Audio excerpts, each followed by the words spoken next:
Hello, I'm Brad. And I'm Jason. You are listening to Dice in Mind.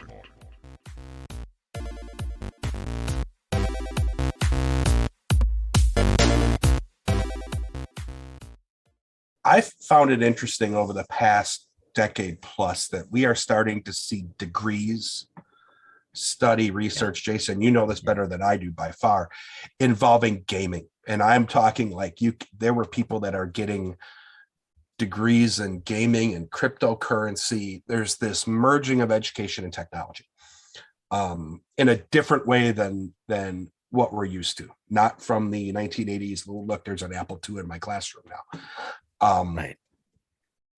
One of the things that caught our attention, and Jason, you've seen this. I mean, we heard about this way back when we interviewed your colleague Rob, was this introduction of gaming into education, higher education, as a tool and as a platform as much as a pastime.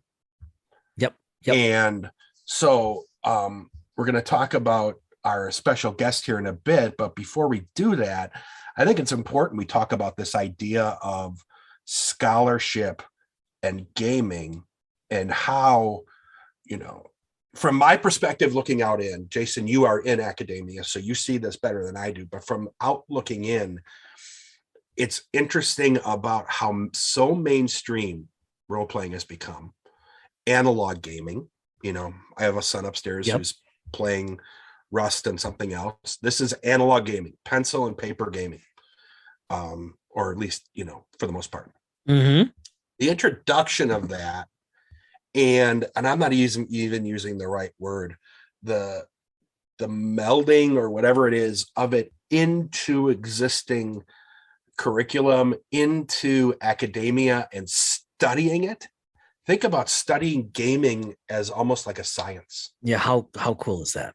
Yeah. I mean, and I have to believe, semi-humorous, that the idea of studying gaming as a science, well, I'm not going to say exactly what you do, but it would make you happy. It makes you happy.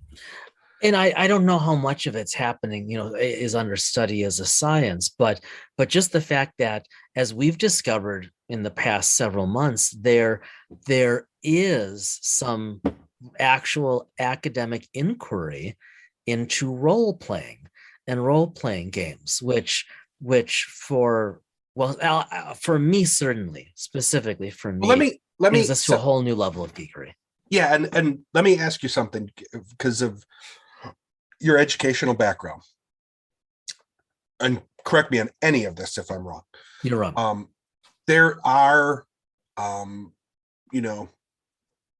a psychology perspective, I know there's Gestalt therapy and therapies where you role play and interact to work through issues, right? Right.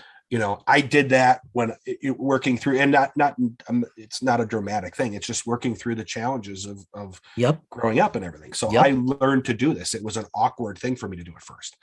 That's not what we're talking about here. No. And and most people won't know that, but there will be some people that are like, well, I can role play in therapy, or I can role play in whatever class. This is different. This is taking role playing and making it the subject matter. And not even, and now I'm even correcting myself, not a tool, but as the subject matter of study in relation to something else, into the relation of psychology, into the relation of education, whatever the case may be. Right. So, but I'm doing all the talking here, and you're the one that has the educational background that runs rings around mine. So you will see this much clearer than I do standing back and looking into academia. Well, I mean, I think that statement's just patently false in terms of running rings, but it's true that I'm immersed, in the academic world, and so, like, I'm familiar and comfortable in terms of journals, academic journals, professional journals, scientific journals, that type of thing, not journals like you scribble in, or journals like magazines. So those are all great too. I think one of the things that really intrigued you and me is that there are at least a couple actual academic journals out there dedicated to role playing. So, for example, in my browser right now, I have in front of me the International Journal of Role Playing. Right, and it's legit, and that's absolutely fascinating. And I recall from previous just searching online that there's at least one other actual journal dedicated to this, and then of course you'll find articles in other academic journals, but just the fact that there are a couple academic journals dedicated to this, that of course there are a number of books. I shouldn't say of course, there are a number of books that have been written. I mean, like you and I have read some of the histories of D&D and role playing and whatnot. That's like, I particularly enjoyed of Dice and of Dice and Men, right? And I'm sorry, I'm blocking on the author right now. And I don't want to wander away to my bookshelf to look, but that's not what we're talking about. Although that was legitimate journalism, we're talking about academic inquiry, and it exists. The flip side of that, as you've pointed out to me in just the past couple of weeks, is that we're finding online, in the online communities, that there are a number of scientists, humanists, whatever, who PhDs, who are into role playing and do something with that professionally. You got me wondering, and so I was clicking around in Twitter earlier today, and it's like, boom, here's a list, and they're all retweeting each other, and someone's got their PhD in English, and someone, like, you sent me one, you're like, this is a little weird, but it's someone who uses RPGs in their clinical psychology work. Yeah. And as weird as that is, I remember once teaching an adolescent patient how to play chess as part of their psychotherapy, to teach them basic thought stopping at a low level and evaluating social planning at a high level, right? And so it's just farther down maybe that trail. But so anyways, it's just, I think I can say we're both kind of fascinated by this reality that there's like scholarship, legit scholarship. And I mean, I've got enough projects on my plate right now, but every time we talk about this, I'm like, well, I wonder how I could do something around this. And probably the short answer is, I probably can't and won't. Since Angela will never listen to this, we'll wait until I'm working on my doctorate, and then we'll find a way to make it work. There it is. You heard it here, people. So you heard it here first. I am in. Okay. I am in. So that's but I actually, and you kind of gave it away a little bit just because your background and you're talking about psychotherapy. Jason and I'll talk about, Jason's not my therapist. But he and I'll talk about things. Oh, there's not enough money in the, oops, I said that out loud. Yeah, you did, but that's fine. But it's true. I just wanted to make that clear. So if something ever happens, Jason, you are completely exonerated from any involvement. You heard it here again. Yeah, but this idea of role playing, remember in the 80s, there was the whole Satan scare. I can't remember, there was some other terms for it, where everyone thought that this was, satanic and so on. Yeah. And now we have legitimate research into this. And I always, I sent a couple things to him because I saw some interesting PhD candidates and PhDs out there that were involved in this. And it transcended degree, it transcended gender, it transcended everything DEI, it transcended faith. I saw, you would think, and here I'm going to go out and say it, and I could say, I feel comfortable saying this, there are a lot of Christians, me as a Christian, there's a lot of them out there who won't do this, who won't play.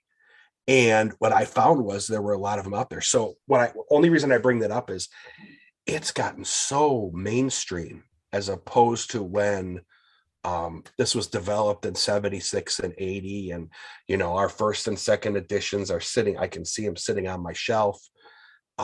It's a very different environment. So and I think that's comforting to me in some way. Okay, so I think this is a perfect time then to introduce our guest. So a while ago, we had the pleasure, it really was a treat, of speaking with Dr. Timm Woods. And I think what made us so want to speak with Dr. Woods was that he is, quote, a professional game master. So Brad and I saw that, and it's like, how do we get a job like that? And so Dr. Woods has a PhD in English. And as you'll hear in the interview, he's just got the neatest background. And it turns out he's also just one of the kindest guys out there. And we had just a blast speaking with him. So by way of introduction, Timm Woods, Dr. Timm Woods, has been teaching and running tabletop RPGs professionally for over 12 years. He runs game events for students in after-school programs, families, companies, and groups of friends.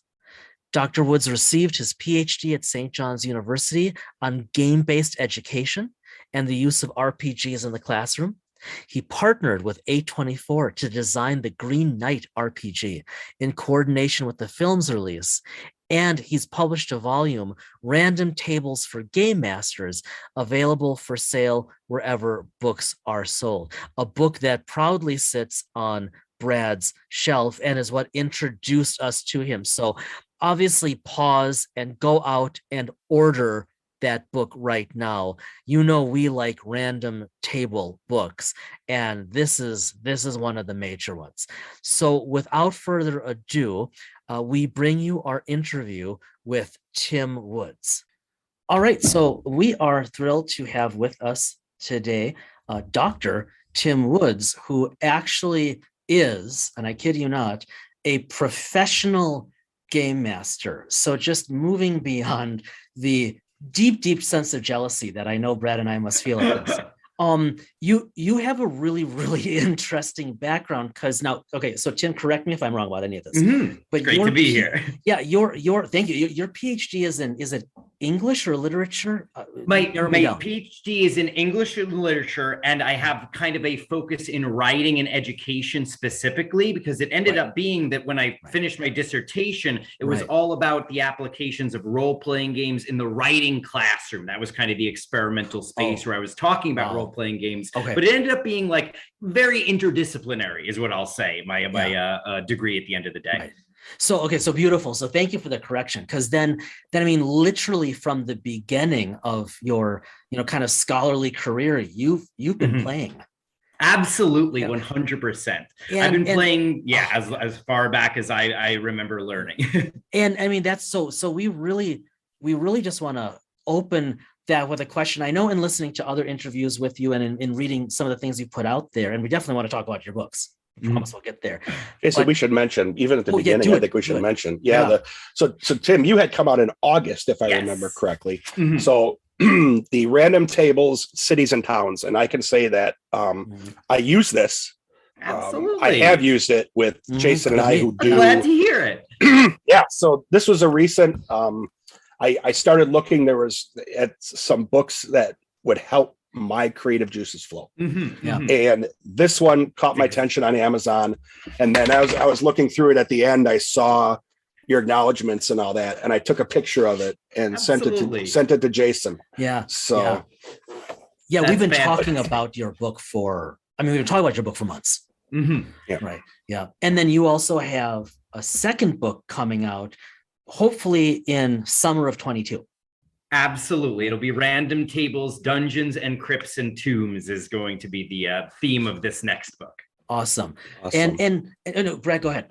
Oh, no, go right ahead. Oh, I was just going to say, I mean, I think some of it's a little self-explanatory, and I know you've talked about this elsewhere, so you don't have to go into lots of detail because we've got other questions, but why these books? I mean, because they're they're related to what you do, but they're also a little far from what you do on a daily basis. Why these? Absolutely. Honestly, it comes from a place of, I was invited to kind of work with Ulysses Press creating these books. And for my money, when I think about what content people need when they run Game Master, when they run role-playing games, and then when they Game Master for D&D and stuff, it's hard to think about what those people need other than obviously experience game mastering. There's really nothing to replace it, unfortunately. And when I think about books that would help people to game master better, the advice route is a very hard one to nail down exactly, because so much of the advice I would give people tends to be do what works for your group. It's a very fluid concept, for better or worse.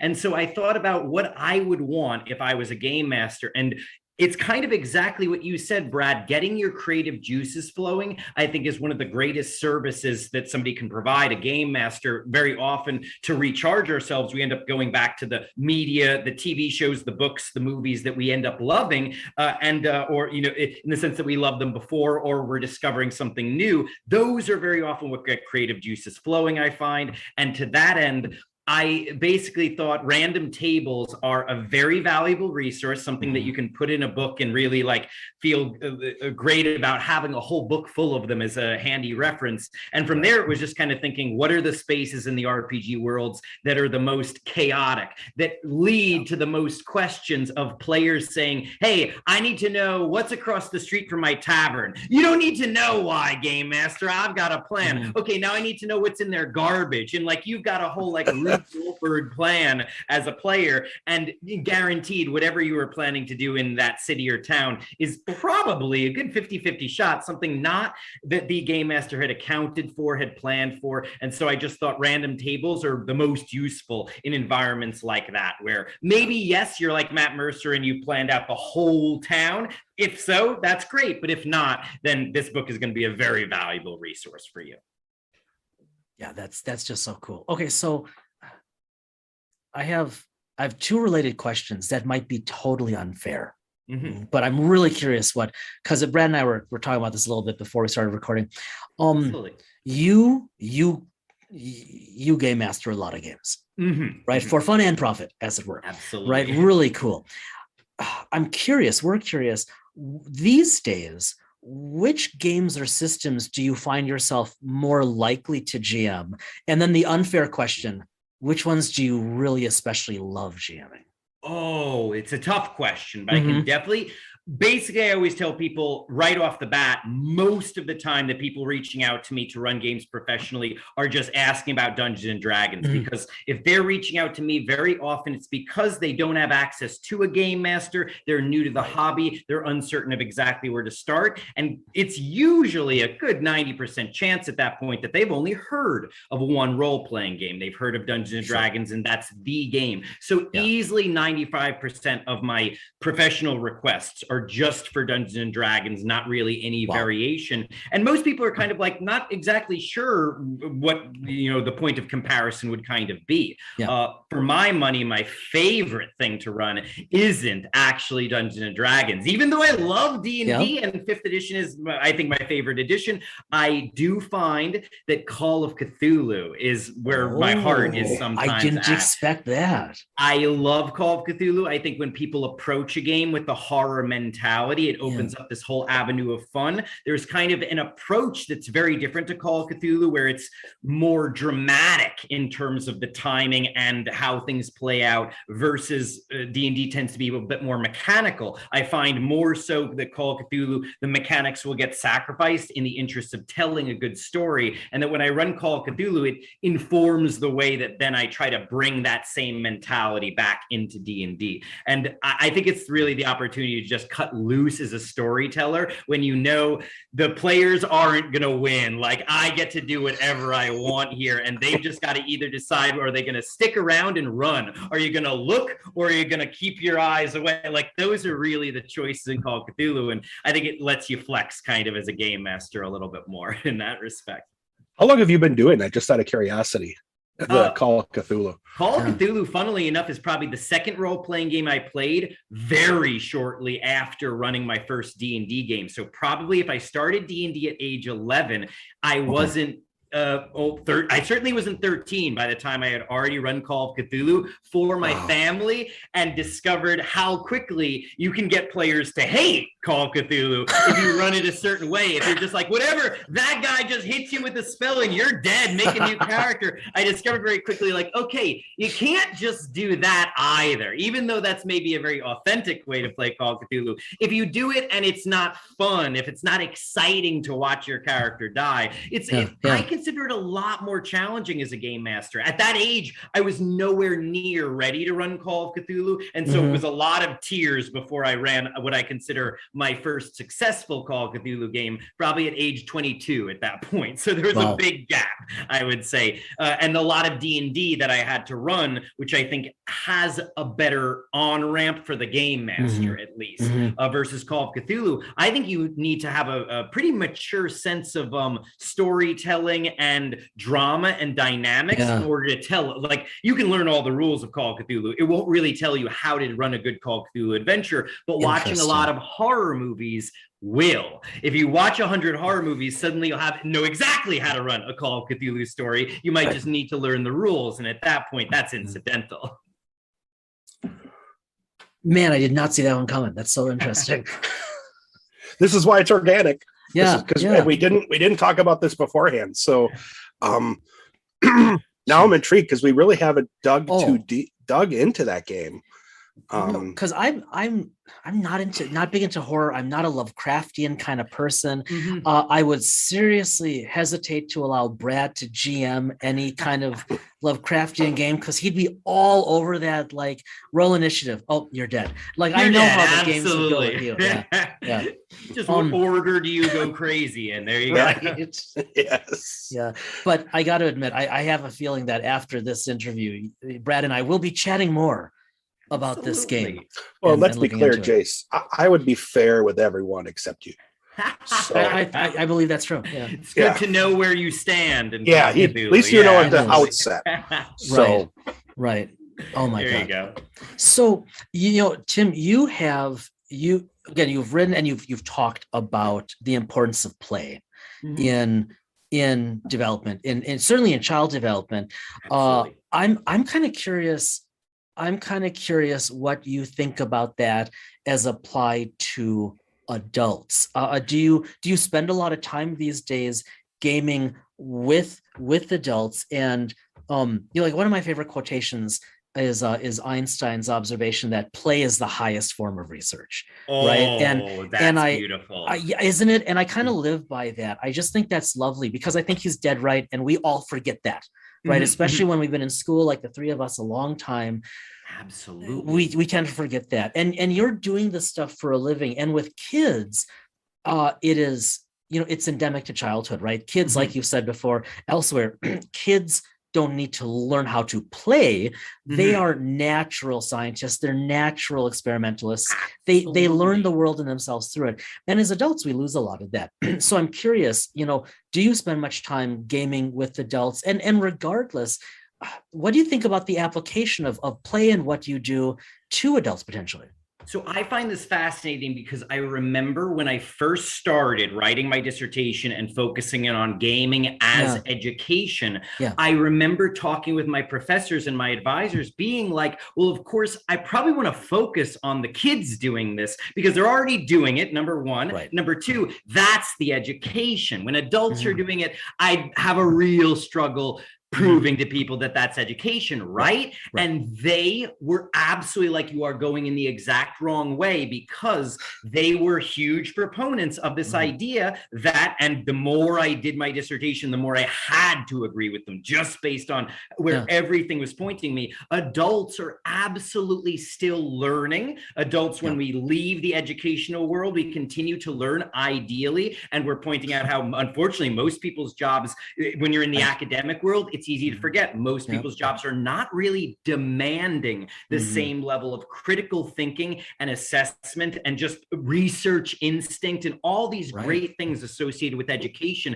And adults suffer for it. Adults find that when we are in a life path that isn't demanding that kind of stuff, we end up searching for it. Our brain is still looking to do that. And I argue that's the origins of adult play at that point, and why I think we're in a really weird place as a culture where we're still shifting into like, adults play video games? What does this mean? And it's like, but adults have always been finding ways to fill that niche of I'm going to keep.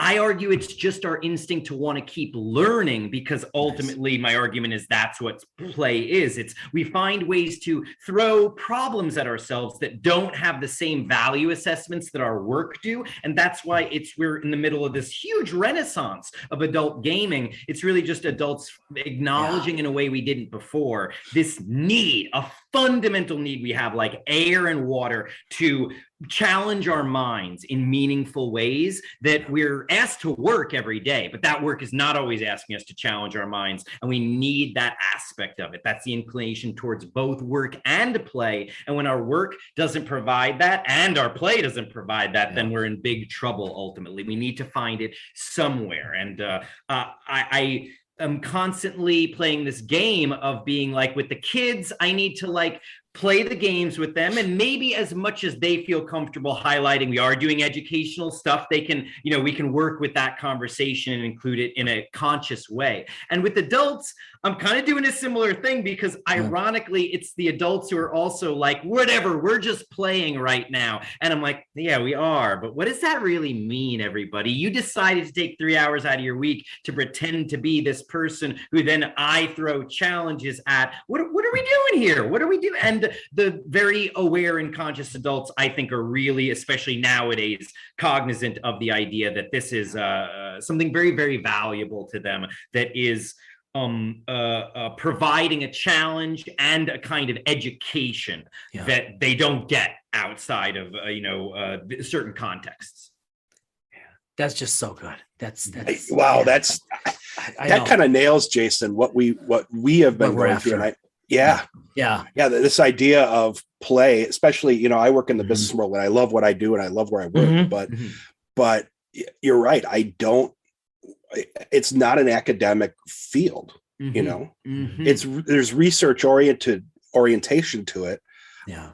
I work with software that can be fun, but it's different. It's not play.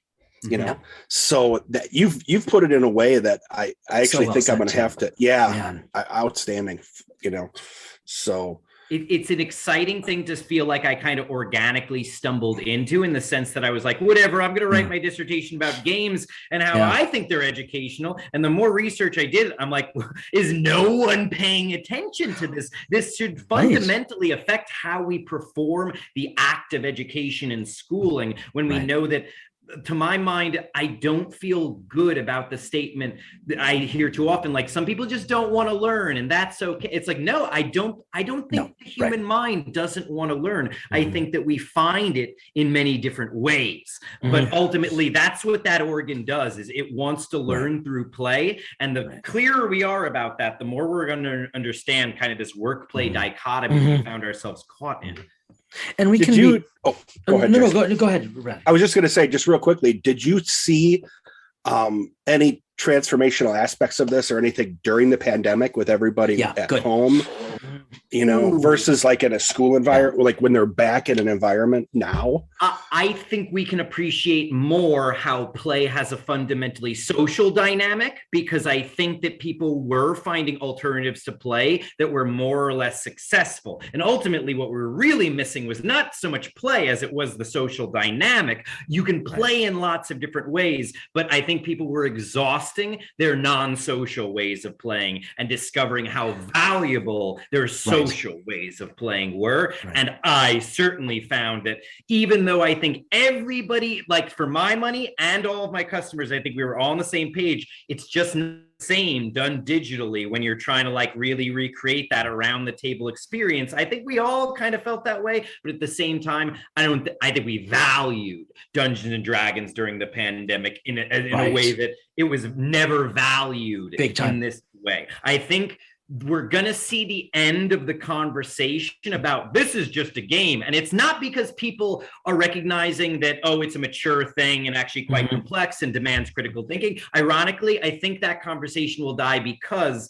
of the pandemic and how people were like, well, I don't even know what saved people's lives this year. And I have no doubt there are people out there who Dungeons and Dragons fundamentally was their lifesaver. And I don't even know fully what that means. That's a very intense line of conversation, obviously. But I think now people are recognizing that games have more of a value than certainly we were putting on them before. Yeah, I mean, I no question about it. I mean, we agree. I mean, that's part of the impetus, I think, for the reason Brad and I got into this. Of, hey, our games aren't working, but we like talking about it, right? Because it's an interesting way to handle that. Honestly, it's like the games like aren't quite the same, but talking about them feels more important than ever. So it's a nice way to handle it, honestly. So Tim, have you? I mean, I'm going to make an assumption here, but just for these past, year and a half, 2 years, right? The pandemic that never ends, it seems. I'm assuming you had to move a lot of your work online. I was very lucky that I had a lot of clients who pretty much seemed to have a good sense of where things were going better than myself, and immediately were reaching out kind of like, we would like to move over digitally. And before long, I didn't have any clients who weren't eagerly like trying to make this work as best as possible. Then the question was just kind of what tools do I use and not use? Like every group I would use Zoom with, but the question was, would I also use Roll20 with this? Well, yes, this group, they love the maps, we're going to do that. This group, they prefer theater of mind, we're going to do this. So it was definitely like didn't take longer than 3 weeks for the like shift as far as I was concerned to be like really 100%. Quick. Yeah. And then I had it was a good influx of more people trying to reach out. And it was at that point a scheduling issue. I just wasn't able to take on more clients, but I saw a huge uptick in demand during the pandemic, certainly. Great problem to have.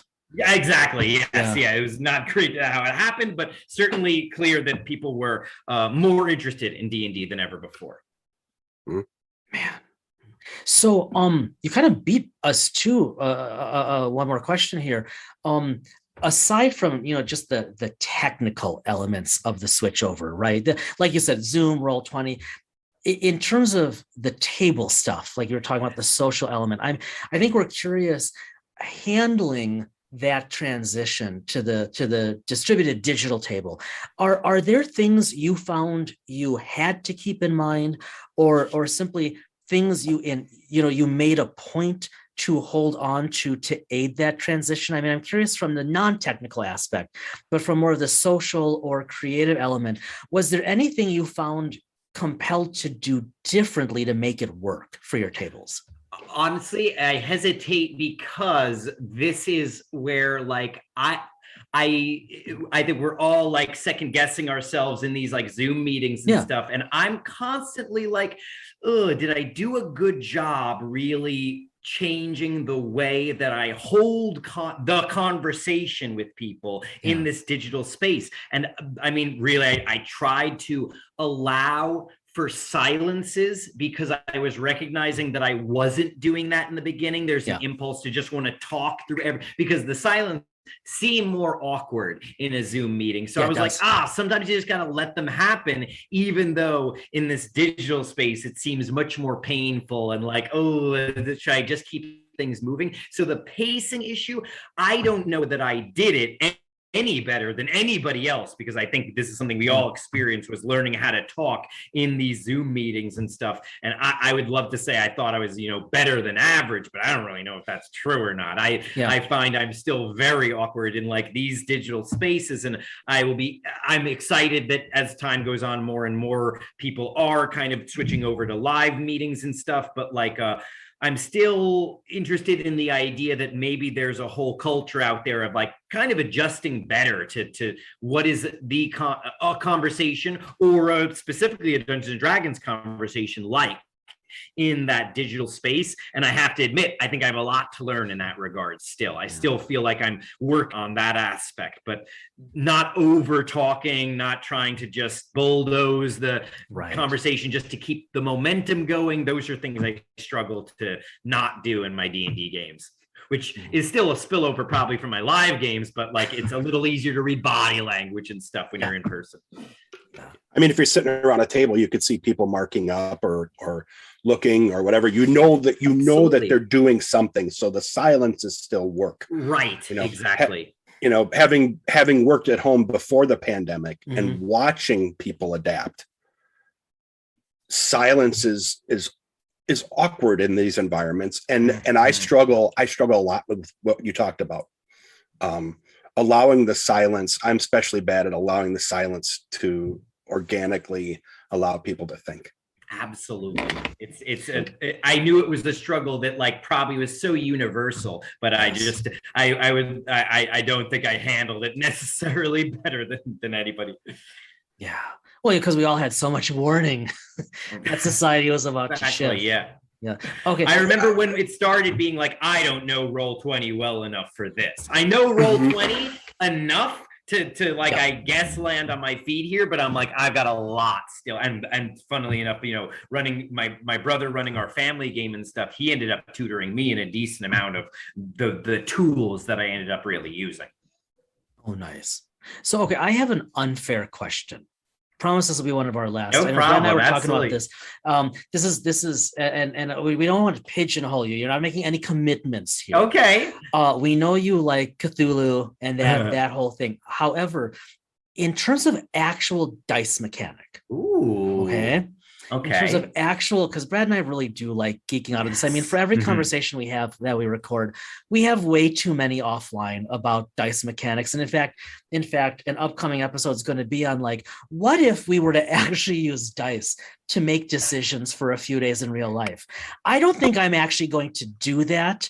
So far my wife is happy and I'd like to keep it that way, but you keep indicating that I'm going to, and you keep indicating I'm going to, and I'm not necessarily going to. Okay, well, no, I volunteered the topic. I didn't volunteer to be a subject of your experiment. Yeah, I mean, whatever, tomato. But our question for you, Tim, is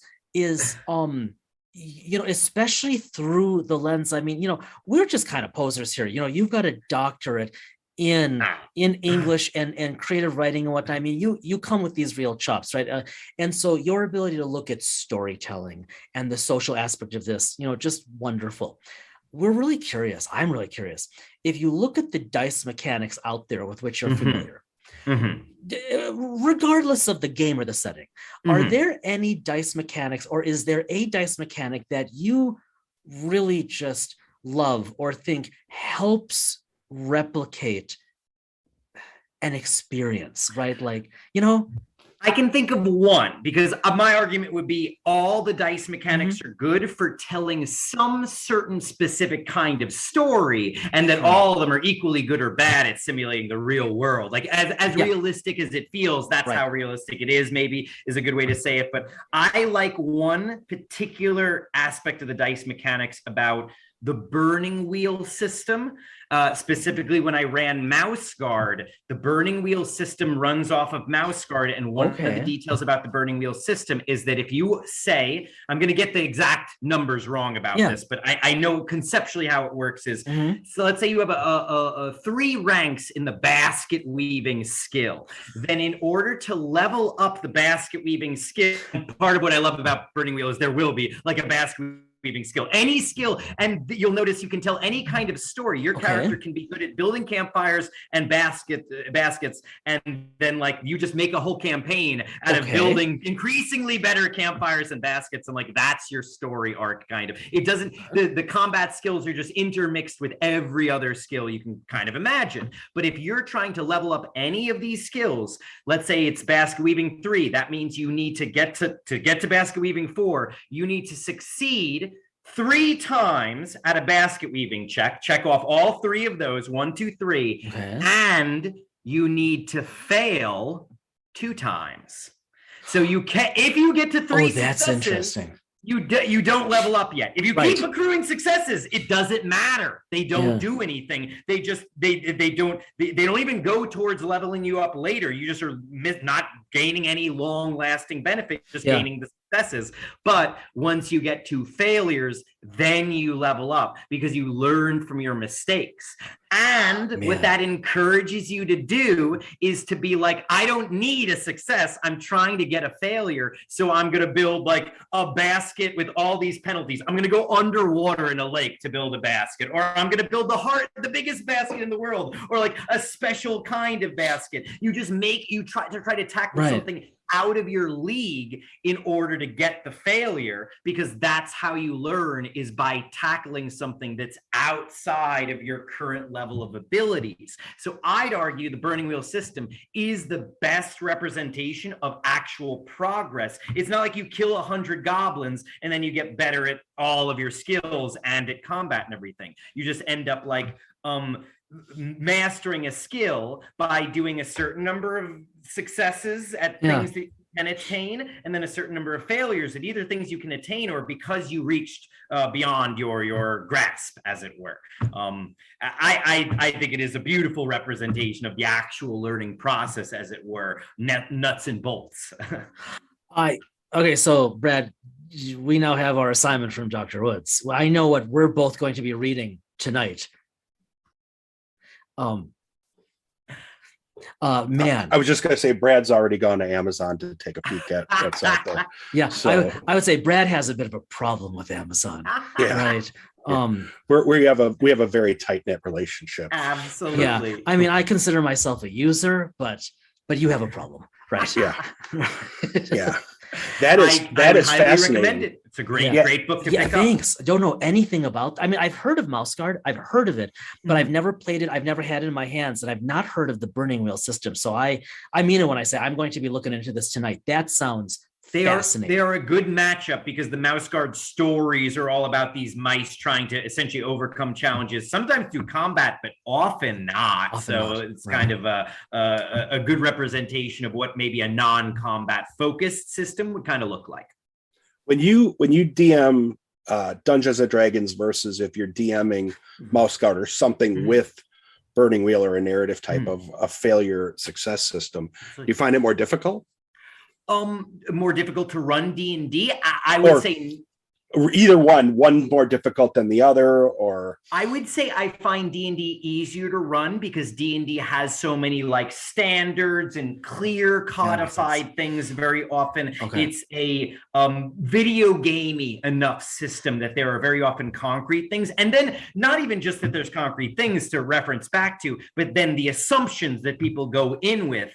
Like you can go to somebody and say that's just how healing potions work, and like they kind of like there's going to be some place where you got to get on board with the fact that this is a game system and not a perfect representation of the real world. And sometimes there are just limits to make to balance fighters and wizards or some arbitrary thing within the game system. So at some point D&D you got to meet halfway there and be it's because I played video games. I know the tropes and the ideas and the concepts that you're working with versus a more abstract system like Burning Wheel is going to inherently, I think, demand more of an like somebody can be like, that's not how you build a campfire, and I'd be like, this whole game is about campfire building because you built the campfire building character. So let's get this right, everybody. And it's the comparison would be if it's a RPG all about sailing and somebody at the table knows about sailing, as opposed to D&D. It's like if somebody knows about sailing and they hop on a boat, I'm like, great, you're my boat guy.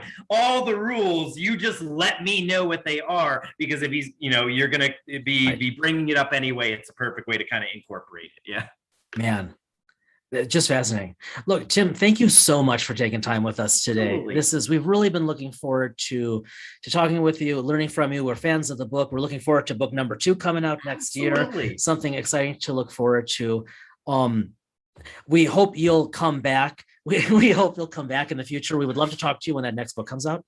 Yeah, I was just going to say, I was hoping we could actually give Dr. Woods an assignment and have him come back when the next book comes out. Absolutely. So- When the next book comes out, that'd be perfect timing. Honestly, I'm going to want to talk about it. So that'll be great. I'd love to. Awesome. And we're going to want to hear about it. Thank you so much. Absolutely. My pleasure. Thanks, guys. Wow. Wow. One of, I think you said this before he joined us, one of the nicest guys, just when you get him on there, and you can tell he's extraordinarily bright. I picked up the book at the same time. I just picked up 2 or 3 because I wanted to have some material. Obviously, I picked up Jeff's book, Jeff Ashworth's book. And then I picked up Timm's book. And it was honestly because the homebrew environment I've built is really built around small cities, small towns, small little villages. And one of the areas I had trouble with was developing the material in those communities. Mhm. So when I saw this book, I'm like, ooh, random tables, cities, and towns. Yeah. Great. Then I looked at the cover and I'm like, Dr. Timm Woods. Interesting. So then I read his bio, looked him up. The material's fantastic. And it's very creative in how it's used. And then the more, I think I sent you a copy of the cover and then a copy of the bio. And then you and I just took off reading up on this. Yeah.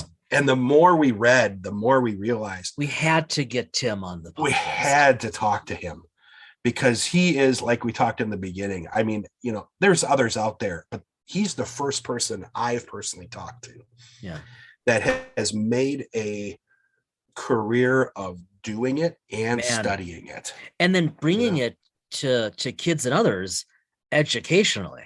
I mean, as you heard, wow. Now, so go ahead. No, go right ahead. I was just going to say, I just want to say thanks again, Dr. Woods, because we had so much fun talking with you. That said, you also introduced us to something else specifically. So we've got to wander over to the jam corner because Brad, you have been chomping at the bit to talk about this on the podcast for better than a month. Yeah. So and we've been waiting. So the floor is yours. So obviously we recorded Dr. Woods' interview a while back. And we've done some recording since. So we've had this in our pocket. And as you heard Timm, I think if I remember correctly, we had it on record. He talked about an RPG called The Burning Wheel. There it is. And I have been, because we were talking about what's your favorite narrative dice system. Right. And when he said The Burning, I was expecting something different, you know, like we were like, what's that? Yeah. So when he said The Burning Wheel, literally, I was, as we were interviewing, I threw it up on Amazon quick, just to get an idea of what this is. Yep. And it's had multiple iterations. Yep. I think the latest iteration is still a couple of years old. Ironically, we've talked about this prior, where my wife went with me to a gaming store. First time ever, I walked in the gaming store, they had a copy of it. Oh, that's cool. They had a copy of, and there's a version out there called the Gold Edition. Mm-hmm. And then there's a codex. There's 2 books. Right. That covers everything for the most part that were in prior editions. It was, the more I read it, the more I realized that it's very crunchy. I don't think we get played anytime soon. It takes a lot of time for you to build your characters because of the detail involved. And that crunchiness is built on a really detailed philosophical like basis. Yeah. So we're going to talk about this one in the future. Yep. We're going to once have an we get more dedicated. info on it. Yep. But thank you to Dr. Woods for bringing it up, because he came out of nowhere and mentioned this one. It, again, much like we talked and we'll talk about games, indie games, and so on. This one, I'm showing how green I am. This one wasn't on the radar. And as I've read it, the more I read it, the more I wanted to talk about it. And I couldn't until the interview was out. And now that it's out, we can start introducing and even talking about because you have been, oh my God, for weeks, every day I heard something from you about Burning Wheel. And I mean, we both looked into it. It does look really intriguing. We are absolutely going to be talking about this. And you know what? Someday we might even play it. Mhm. I don't think it's a duet game. I think we'd have to get others involved. Yeah. And it's a book I even joked to you and said, don't buy it now. There's other stuff that we can use right now. Yeah. But put it on your save list or whatever. Down the road, it is worth a purchase. It is a fascinating game. We are going to have to talk more about it because, in all honesty, it didn't. Timm's mention of it, all of a sudden now it's showing up all over the place with me. It's showing up on reports about gaming platforms and who's playing what on a quarterly basis. The Burning Wheel is showing up. I mean, it's showing up everywhere. Part of that is just signal detection theory. That's yeah. But part of that, but right. I mean, you click on enough threads and it starts to populate. No, thank you. That's exactly. I knew you'd have the right term for it. I'd probably heard of it before. We've probably heard the term before. We didn't know what it was. Now that it's on the radar, every time it comes up, because of how fascinating it is. Signal detection theory. Thank you. That's the term. Yeah, because now we're aware of it, and I mean, you are just super excited about it. But like you said, he uses the engine the engine is used for Mouse Guard, the RPG game. Right. So which another thing we did not expect. No. Right, of just how much he or anyone loves. And that tells you. Yeah. That tells you how much he's into this because he knows all of these. Yeah. Yeah. So again, Dr. Timm Woods, thank you so much. It was a true pleasure chatting with you. Look forward to doing it again in the future. Thanks everyone, as always, for listening, for being with us. Be well, stay well. And as you hear this, may you have a happy, healthy conclusion to this year. And may 2022 ring in with a lot of goodness for us all. Take care, everybody. Bye-bye.